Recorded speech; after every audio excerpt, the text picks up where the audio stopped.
Hello, Sequoia. My name is Jake Carroll, and I am the fire marshal here at the plant, and I'm with some wonderful teammates today. First off is... Hey, I'm Jesse Trundle. I'm an electrical maintenance supervisor here. Hey, Jonathan Carlton, TVA Safety. Russell Thomas, Mods Electrical. Brian Heiskell, Modifications. And so today we're going to talk about electrical safety because this is very important to us here at the plant. It protects the plant from any transient electrical surges that may come through and may cause some equipment to fail. It's also important for us as people so that we don't become shocked or injured here while at work, and it also works as well when we're at home. So to kind of dig in a little bit, we use hundreds of extension cords throughout our plant to keep different functions, tools, and processes going. And with our upcoming outage, we're going to use hundreds more extension cords. So proper inspection and proper preparation is what we're all about here at Sequoia. So Jonathan, what are the different types of cords we may see here at Sequoia? At Sequoia here, you're going to find probably two types of cords. Both of them, they look very similar. Both have lights on them. Lights. You see the lights? They're kind of lit up on the end. One's blue. This one here is orange. Okay. What is the difference between these two types of cords you have with you? They look very similar, but one is a ground continuity monitor. One is just an indicator light. In the field, they could look the same, but they got a totally different function. This one here just lets you know where the end of the cord is, and you've got power on it. This one here monitors the ground. As you mentioned earlier, you talked about, for the protection of employees, a ground continuity monitor, it actually protects employees from electrical shock, fire hazards. It also, at the last, it protects our equipment in use in the plant. I thought this light here told me that I was grounded. No, this one is actually just a light for the indicator. I mean, if you remove the ground plug from this cord, it'll still light up. Really? And you're not protected. It will not go to ground, so there's a failure there that don't protect the employees. Okay. Well, what else about these cords? Do we have to inspect them? You do have to inspect them. You inspect them, before you put them into service. Looking at, any kind of frays or issues with the cord. Who can inspect them? Anybody can do an inspection on the cord, as long as you kind of, do a visual. Okay. You gonna show us Sure. how to inspect here? What do we got going on? All right, so the first thing you're gonna do, you're gonna be looking for exposed wires, cracks. You just want to run your fingers over the exterior surface, looking Right, for there's imperfections, like that. Also, you want to look for cracks and any evidence of the cord being spliced at some time in the past. Any stresses Now, might be evident. if it's spliced, is that an issue? Yes, Yes. we do not use splice cords. Right there, you Right have there. evidence of strain that could have pulled wires loose internally that you can't see from a surface inspection. What should we do with this cord? Take it out of service Why? because it can't be used anymore. It's unsafe.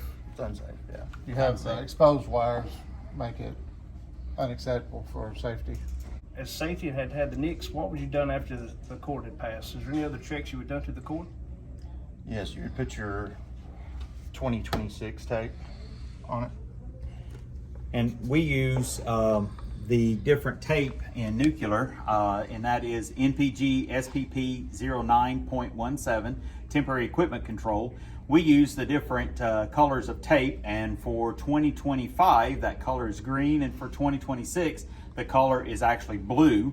And that indicates that this cord has been inspected and it is good to use in the field. So what does that look like with our blue tape? Jonathan, is there anything else that we're missing here? Jake, I know it's getting close to the end of the year, and we do these annual inspections on the cords, so we do have a 90-day grace period for changing the color codes out. We try to do those October the 1st. It gives you 90 days, so when January the 1st, 2026 rolls around, we'll be in the right color. So coming October 1st, we would want to inspect all of our cords. We could start doing for 2026 with our blue, and that would keep us in compliance with procedure and our standards, right? Yes. Well, great. We've got a GFCI. What is that down there? What do you got? This is a GFCI splitter. It's a ground fault circuit interrupter. We use it to protect plant personnel and equipment. Has a reset on it. Lights on indicates power. If there's any ground fault errors, it will trip out and the circuit's dead, safe. Okay, what does that look like on the plug right there? What did you push? When you plug in the GFCI, a lot of them will require you to reset, which will cause it to engage. And then to test it, you hit the test button and it will trip, indicating that it is in proper working order. Okay. Do we want to have one of those on every single extension cord we have? I mean, we have hundreds of extension cords in plant. Do we want to use one of those on every single one? If you're plugging up to a plant plug-in, you need to make sure you plug those in. If you're using like a 480 power pack, like a step-down panel that has receptacles in it, some of those, or pretty much all those, should have built-in GFCI receptacles, so those will trip. But always check your power pack to make sure it does have those. So if I'm using a power pack in the field, I wouldn't necessarily have to have a GFCI on all of those extension cords. As long as it's tied to a breaker that has a GFCI built in. Can I put 2 or more cords together? What about 3 cords together? Because I need to go a long ways. You should never daisy chain cords. That's the combination, or it's when we're talking about putting more than one cord together. I mean, Okay. You should always make sure to go get the proper cord, the length. If you need a 25-foot, 50, 75, or 100-foot cord, and make sure you get the right one for the right job. We use a lot of doorways and whatnot. What do you think about using cords to the doors? It's a big no-no. I mean, it can cause, you can have damage to the cord if it closes on it. Another thing, you don't want to run it in like in the ceilings. That's a big no-no per OSHA standards. You don't want to have, if you got a hole going into it or a window or a side, you don't want to run those through that. I mean, it's these cords are for temporary power, and they should never be used for permanent power installations. All right, super. So thank you for that. With our daisy chaining, we want to keep our number of cords, to 1, right? And get the appropriate length cord. That's in our TVA Safety manual as we go through. And we don't want to run them through the walls or anything like that, right? But if we do have to run them through a door, you want to make sure that that doorway is tied back so that way it doesn't accidentally close or cause any other damage to that cord. Is that correct? Yeah, you want to make sure that that's protected, not just the doors, but even in the floor. If you got it in walkways, heavy traffic, you want to eliminate trip hazards where possible.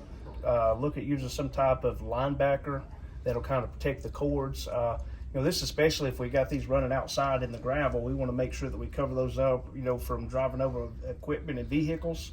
So they make sure we cover those with some type of cover that will protect the cord from the exposure. Okay. What if I'm walking through the plant and I notice some cord that doesn't look like it has a blue band on it, or if it's not labeled with an owner or anything? What do I need to do at that point, Brian? You can bring it back to a qualified electrician. We'll inspect them and get the appropriate tape and get them back into service, or destroy them.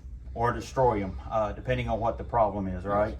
And that also means that I could go contact the WCC SRO to let them know that there is a power cord in the plant that shouldn't be. Contact your supervisor, let them know, who will continue to process that and make sure that it's okay. You can contact myself as a fire marshal in fire protection, and we'll help figure out what's going on and make sure that the power cords in our plant are safe and reliable, as well as you are safe and protected from all things. Hey, so we talked about a lot of things today, and the procedure governing that was temporary equipment control, which is NPG SPP 9.17. But we do have this Generating Excellence Handbook, which is a great reference if you have questions. If you look at page 22 in here, it specifically addresses electrical safe work practices. And it'll give you information like electrical cords shall be inspected for damage prior to use. It tells you that damaged cords shall not be used. That we don't run our electrical cords in cable trays. And then we run the cords in a manner such that they are protected from pinch points, rough edges, or other sources of damage. So just remember that we take pride in the work that we do and pride in our plant. We want to make sure that we keep everything safe, and it's everyone's responsibility. So if you find something in the plant, bring it up so that we can have it corrected. Thank you, Sequoia, for listening to this short video. We hope you learned a few things, and have a great day.